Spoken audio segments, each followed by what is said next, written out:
Om Sairam. Welcome to my channel Shri Sai Divya Charanalu. Baba గారి అనుగ్రహంతో మరొక సాయి భక్తుడి కోసం తెలుసుకుందాం. బాబా గారి కృప ఎంత అద్భుతంగా ఉంటుంది అని అనడానికి ఆ రోజుల్లో ఆయన భక్తులకు ఇచ్చిన అనుభవాలు, లీలలు ఎన్నో ఉన్నాయి. మనందరికీ తెలుసు, సాయి సచ్చరిత్ర చదివితే బాబా గారు ఎవ్వరికీ ఎప్పుడూ కూడా తాయెత్తులు, మంత్రాలు, యంత్రాలు ఏది కూడా ఎప్పుడు ఎవరికి ఇచ్చినట్లుగా మనకు సాయి సచ్చరిత్రలో ఎక్కడ ఉండదు. బాబా ఎప్పుడు కూడా ఎవ్వరికి తాయెత్తులు, యంత్రాలు, మంత్రాలు ఇవి ఏమీ చెప్పేవారు కాదు. కేవలం ఆ దుని నుంచి వచ్చే ఊదిని మాత్రమే ప్రసాదంగా ఇచ్చేవారు. అదేవిధంగా ప్రతి ఒక్కరూ కూడా వారికి కర్మానుసారం అనుభవించవలసిన బాధ ఏదైనా ఉంటే అది అనుభవించవలసిందే. అనుభవించిన తర్వాత ఆ కర్మను, బాగా కష్టంగా ఉండే కర్మను కొంచెం తేలిక చేసి ఆ కాల వ్యవధిని అయిపోయిన తర్వాత బాబా మన మీద చూపేటటువంటి కృప, ఉదాహరణకు ఒక మంట చెలరేగుతూ ఉంటుంది. మంటకు అవతల వైపు బిడ్డ, యువతల వైపు తల్లి ఉండి ఆ తల్లి ఎంతో ఆందోళన పడుతూ ఉంటుంది. అయ్యో, నా బిడ్డకు ఆ వేడి తగులుతుందేమోనని తల్లి తల్లడిల్లిపోతుంది. ఆ మంటలు ఆగిన తర్వాత ఆ తల్లి పరుగున వెళ్ళి తన చెంగులో బిడ్డను ఉంచి కప్పి తీసుకుని వస్తుంది. అలాగే మన తండ్రి సాయిబాబా కూడా మన గురించి అనుక్షణం ఆందోళన పడుతూ ఉంటారు. ఎందుకంటే మనం తెలుసో తెలియకో చేసిన ఎన్నో తప్పుల వలన మనకొచ్చిన బాధను, మనకొచ్చిన కర్మను మనం అనుభవించాలి. అలా బాధపడే సమయంలో తల్లి ఏ విధంగా తల్లడిల్లిపోతుందో అలాగే బాబా కూడా మన కోసం తపన పడుతూ ఉంటారు. ఆ కర్మలన్నీ తొలగిపోయిన తర్వాత మనల్ని వాటేసుకొని, ఇంకా నీకు నేను ఉన్నాను, భయం వద్దు బిడ్డ, నేను ఉన్నాను అంటూ బాబా ఎంతో రక్షణగా మనల్ని కాపాడుతూ ఉంటారు. ఆ కర్మలను అనుభవించేటప్పుడు మనం సద్గురువు చరణాల దగ్గరకు చేరాం కాబట్టి ఆ కర్మలను తట్టుకునే శక్తిని మనకు బాబా ఇస్తారు. లేదా వాటి గాయాలను గీతలతో సరిబుజ్జి ఒక పెద్ద ప్రమాదమే మనకి జరగాలని మనకి రాసిపెట్టుందనుకోండి, కానీ ఆ ప్రమాదం అంత పెద్ద స్థాయిలో జరగకుండా కేవలం గీత పడేలాగా మనకు చేసి బాబా ఆ కర్మ నుంచి బయటకు పడేస్తారు. ఇలాంటివి అందరి జీవితాల్లో ఉంటాయి. మన మదిలో, ఆలోచనలో కేవలం సాయి సాయి సాయి అనే నామాన్ని మనం పలుకుతూ ఉంటే బాబా ఈ విధంగా అనుకుంటారు, నా బిడ్డను ఎప్పుడెప్పుడు ఆ కర్మలన్నీ తీరిపోతే ఎప్పుడు నా బిడ్డకు అన్నీ సమకూర్చాలని ఎదురు చూస్తూ ఉంటారు. షిరిడీకి 15 కిలోమీటర్లు దూరంలో ఉన్న ఒక గ్రామం. అక్కడ నుంచి లక్ష్మణ్ వాజీ హవారే అనే ఒక బాలుడు, ఆ పిల్లవాడికి 10 సంవత్సరాల వయసు. కళ్ళలో నుంచి విపరీతమైన మంట, ఆ కళ్ళలో నుంచి నీరు కారుతూ ఉంటుంది. కొన్ని రోజుల తర్వాత పూర్తిగా కంటి చూపు పోతుంది. ఆ బాబుకి ఏ మాత్రం కనిపించదు. తల్లిదండ్రులు అనేక మంది వైద్యులకు చూపిస్తారు, అయినా ఫలితం లేదు.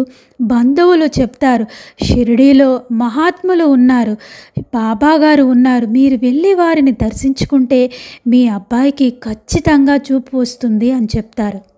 ఒక గురువారం బయలుదేరి షిరిడీకి చేరుకుంటారు, బాబాను దర్శించుకుంటారు.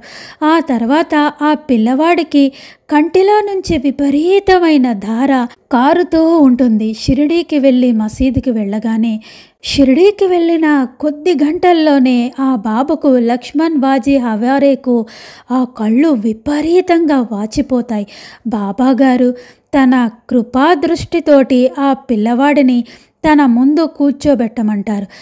తదేకంగా బాబా తన కళ్ళతోటి ఆ పిల్లవాడి కళ్ళు వైపు చూస్తూ ఉంటారు కొంతసేపు. చాలా ఆశ్చర్యం, 10 నిమిషాల్లోనే ఆ నీరు కారడం ఆగిపోతుంది. సాయంత్రం వరకు తల్లిదండ్రులు ఆ బాబుతో షిరిడీలోనే ఉంటారు. సాయంత్రం అయ్యేసరికి కంటి వాపు కొద్దిగా తగ్గుతుంది. తల్లి ఎంతో సంతోషపడుతుంది.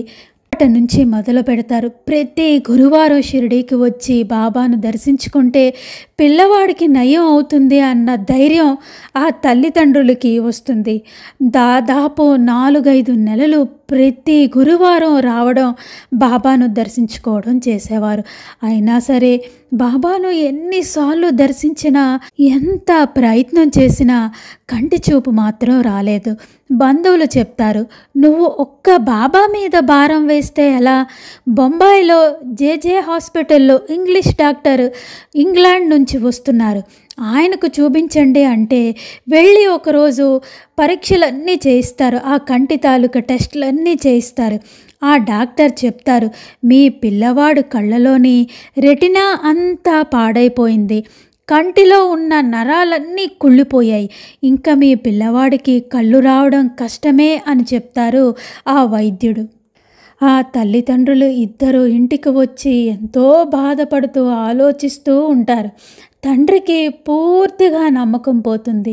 అయ్యయ్యో, నా బాబుకి ఇలాంటి స్థితి పట్టుకుందే భగవంతుడా, మేము ఏ తప్పు చేశామో అని ఎంతగానో కృంగిపోతాడు ఆ పిల్లవాడి తండ్రి. కానీ తల్లి మాత్రం ఆలోచిస్తూ ఉంటుంది, ఏమిటంటే మనం ఒకటి మొదలుపెట్టాం కదా, ఏంటంటే బాబాను దర్శించుకుంటే కళ్ళు వస్తాయన్నారు. బాబాగారి కృపాదృష్టి వలన నా బిడ్డకు నొప్పి వాపు తగ్గాయి కదా, కళ్ళలో నుంచి ధార కూడా కారడం ఆగింది. నా బిడ్డకు తప్పకుండా నా సాయి తండ్రి చూపును ప్రసాదిస్తారు అని ప్రతి గురువారం, అది కాలినడకన బండ టాంగా మీద తెలియదు కానీ ప్రతి వారం వచ్చి దర్శించుకునేది ఆ తల్లి.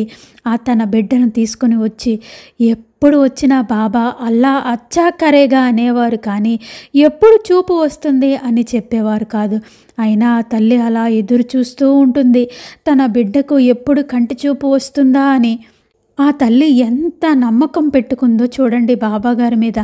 మనమైతే బాబాను దర్శించుకుంటాం కొన్ని రోజులు, ఎంతకీ మనకి ఆ బాధ తీరకపోయిందనుకోండి, ఇదేంటి బాబా మన బాధ తీర్చలేదు అని ఎంతో కృంగిపోతాం. కానీ ఆ తల్లి ఎంతో నమ్మకంగా ఉండేది.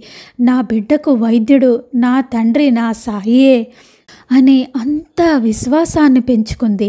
కొన్ని రోజులు బాబా దగ్గర ఉంచి వెళ్ళిపోతుంది. ఒకసారి ఎందుకో ఆ తల్లి తన బిడ్డను బాబాగారి సన్నిధిలో కొన్ని రోజులు ఉంచితే చూపు వస్తుందని ఆ తల్లి మనసులో ఎందుకో తలంపుకు వస్తుంది. ఒకసారి వచ్చినప్పుడు ఆ బాబును ద్వారకామాయి మసీదులో ఉంచి వెళ్ళిపోతుంది. ఆ పిల్లవాడు అదే విధంగా ద్వారకామాయి మసీదులో ఉండిపోతాడు. ఒకరోజు ఏం జరుగుతుందంటే, బాబా ముఖ ప్రక్షాళన చేసుకుంటూ ఉంటారు. ఆ నీరు తీసుకొని తన కళ్ళకు రాసుకుంటాడు ఆ బాబు, లక్ష్మణ్ వాజీ హవారే. రాసిన తర్వాత కొంచెం కనబడడం మొదలవుతుంది. ఆ విషయం తెలిసిన తల్లి షిరిడీకి పరుగున వస్తుంది. వచ్చి తన బిడ్డను తీసుకువెళ్ళి బాబా ముందు కూర్చోబెడుతుంది. బాబా ఆ పిల్లవాడి దగ్గరికి తీసుకొని బాబా గుండె మీద చెయ్యి వేసి అల్లా అచ్చా కరేగా అంటారు. సాయంత్రం కల్లా ఆ పిల్లవాడికి మొత్తం ప్రపంచమంతా కనిపిస్తుంది. ఆ తల్లికి ఎంతో సంతోషం. బాబాగారి పాదాలను తన కన్నీటితో కడుగుతుంది. డాక్టర్స్ కూడా రాదు తన బాబుకి ఇంకా చూపు అని చెప్పారు. అయినా కూడా బాబాగారి కృప వలన చూపు వచ్చింది. ఇలా చెప్తుంది ఆమె బాబాగారితో, బాబా మీ కృప వలన వచ్చిన చూపు, ఆ చూపు మీరే ప్రసాదించారు కాబట్టి ఆ కళ్ళలో ఎప్పుడూ మీ రూపమే కనబడాలి బాబా, అందుకే వీడిని మీ దగ్గర ఉంచుతున్నాను. మీరు ఏ సేవకు ఉపయోగించుకుంటారో అది మీ ఇష్టం. మీరు ఇచ్చిన పవిత్రమైన చూపులో ప్రతినిత్యం మీరే ఉండాలి బాబా అని చెప్పి ఆ పిల్లవాడిని అక్కడే ఉంచి వెళ్తుంది ఆ తల్లి లక్ష్మణ్ వాజీ హవారే. బాబాకు స్నానం చేయడానికి, ముఖం కడుక్కోవటానికి నీటిని తెచ్చే పనిలో ఉంటాడు. అంతేకాకుండా రాధాకృష్ణ ఏ పని చెప్పినా చేసేవాడు. బాబాగారు మహాసమాధి వరకు కూడా, అంటే 1910వ సంవత్సరంలో మొట్టమొదటిసారి షిరిడీకి వచ్చి బాబాను దర్శించుకుంటారు. అప్పటి నుంచి కూడా 7 సంవత్సరాలు బాబాతోనే ఉంటాడు ఆ బాబు లక్ష్మణ్ వాజీ హవారే. ఎంత అదృష్టవంతుడో కదా ఆ బాబు. డాక్టర్స్ కూడా రాదు అని చెప్పిన ఆ కంటి చూపు కేవలం బాబాగారు ముఖాన్ని తాకిన ఆ నీరు రాస్తే కంటి చూపు వచ్చింది. అంటే ఎంతటి శక్తి ఉంది ఆ నీటికి. ఇప్పటికీ కూడా బాబాగారి విగ్రహానికి అభిషేకం చేసిన నీరుని ఎంతోమంది పవిత్ర తీర్థంగా తాగుతారు. ఎన్నో రోగాలను కూడా హరిస్తుంది బాబాగారి పాదతీర్థం. తన నమ్ముకున్న దైవం మీద ఆమెకున్న నమ్మకం, విశ్వాసం గెలిపించింది. బాబాగారి అనుగ్రహంతో కంటి చూపొచ్చిన లక్ష్మణ్ వాజీ హవారే ఆ విధంగా బాబాగారి సాంగత్యాన్ని కూడా పొందిన అదృష్టవంతుడు. కాబట్టి మన కర్మానుసారం మనకు కొన్ని బాధలు వచ్చి తీరుతాయి. అవి తీరిపోయే సమయానికి మనం సద్గురు యొక్క చరణాల చెంతకు చేరితే ఇంకా సద్గురువు మనకు ప్రసాదించేటటువంటి అదృష్టం మనం మాటల్లో చెప్పలేం. ఎంతోమంది దురదృష్టవంతుడు అని అన్నారు లక్ష్మణ్ వాజీ హవారే. కానీ బాబాగారి సాంగత్యాన్ని పొంది బాబాగారి కృపను, అనుగ్రహాన్ని సంపూర్ణంగా పొందిన అదృష్టవంతుడు లక్ష్మణ్ వాజీ హవారే. ఇది ఈ బాబు కోసం మరొక సాయి భక్తుడి కోసం తెలుసుకునే ప్రయత్నం చేద్దాం బాబాగారి అనుగ్రహంతో. సమర్థ సద్గురు శ్రీ సాయినాథ్ మహారాజ్ కీ జై. ఓం సాయిరామ్.